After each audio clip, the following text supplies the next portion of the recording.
pourquoi une cité internationale de la langue française, prenant le prétexte de l'ordonnance de 1539 que François Ier a promulguée, c'est-à-dire le français comme langue de l'administration et de la justice, c'est-à-dire un principe d'égalité, au fond, pas du tout un principe d'écrasement des langues régionales, au contraire, une langue à côté d'autres langues.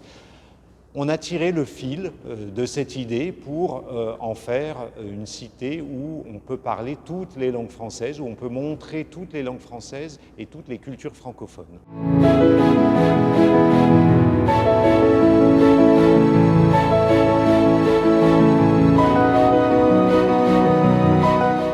Sur les grandes scènes de théâtre, les Racine, les Corneille parlaient une langue de cour. Mais on n'entendait pas la paysanne, on n'entendait pas l'ouvrier, on n'entendait pas, etc., etc. Et Molière est le premier à avoir fait ça. Donc finalement, cette idée de la langue de Molière, dans la langue de Molière, vient vraiment de là. Que cet équipage, ces terres effarées...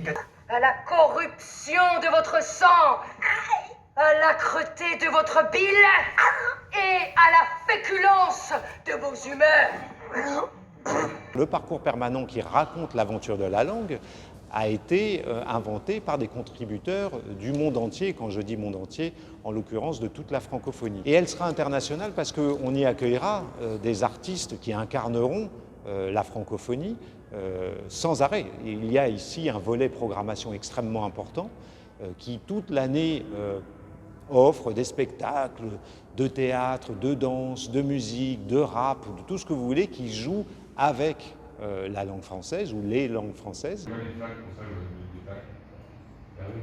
Ben voilà, c'était... Voilà, là ça marche. Ouais, ça marche. Ce que nous voulons, c'est que la langue française soit une chose accessible, ludique, et pas seulement d'apprentissage ou de contrainte. Il y aura une écrivaine publique, par exemple, qui pourra aider ceux qui sont un peu démunis dans l'écriture de leurs lettres administratives, ou pourquoi pas de leurs lettres d'amour, d'ailleurs, de venir ici et qu'on écrive avec eux. Il y aura aussi des ateliers pour maîtriser, parce qu'on parle souvent d'illettrisme, par exemple, mais on pense moins à l'illectronisme. Ne pas savoir se servir d'Internet pour remplir à peu près tout aujourd'hui en manière administrative. Au fond, c'est l'esprit de l'ordonnance de 1539 qu'on retrouve ici. C'est-à-dire comment, avec une langue, on se retrouve un citoyen égal de l'autre citoyen à côté de vous. Grâce à la langue, on peut s'exprimer, on peut comprendre, mais on peut aussi se défendre.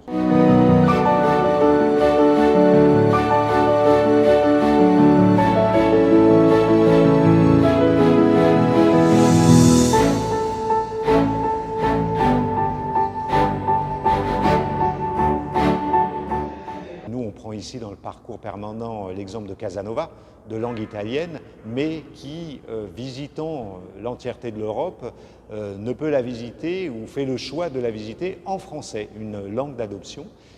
Alors c'est une forme de diplomatie, même si c'est une diplomatie intellectuelle et culturelle, et il ira jusqu'à raconter l'histoire de sa vie en français et non pas en italien, parce que le français est la langue des cours, devient évidemment une langue de la diplomatie, puisque les grandes cours européennes parlent français, donc leurs diplomates également. Et puis se diffuse cette idée que le français est la langue, en effet, de la diplomatie, comme aujourd'hui on vous dirait très naturellement que l'anglais est la langue des échanges internationaux.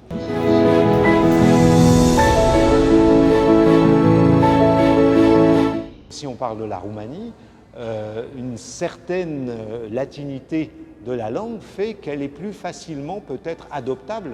Et ce sont bien les Roumains qui ont adopté le français, ce n'est pas le français qui s'est imposé aux Roumains. Et d'ailleurs, beaucoup l'ont gardé par choix.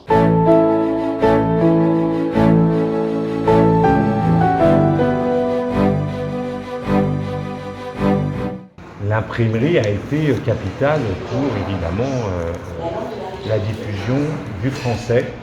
Et l'Académie française est vraiment le moment où on se dit qu'il faut absolument consolider le français en ceci qu'on doit l'analyser, on doit le coucher dans un dictionnaire, on doit la défendre comme s'il y avait une peur de quelque chose.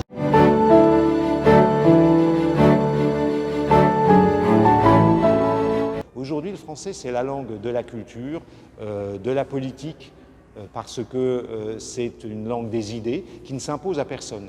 Simplement, 323 millions de locuteurs la parlent dans le monde, et donc elle reste cette langue des échanges, de certains échanges, une fois encore, à côté de toutes les autres langues. On parle de multilinguisme, on ne parle pas seulement de la langue française.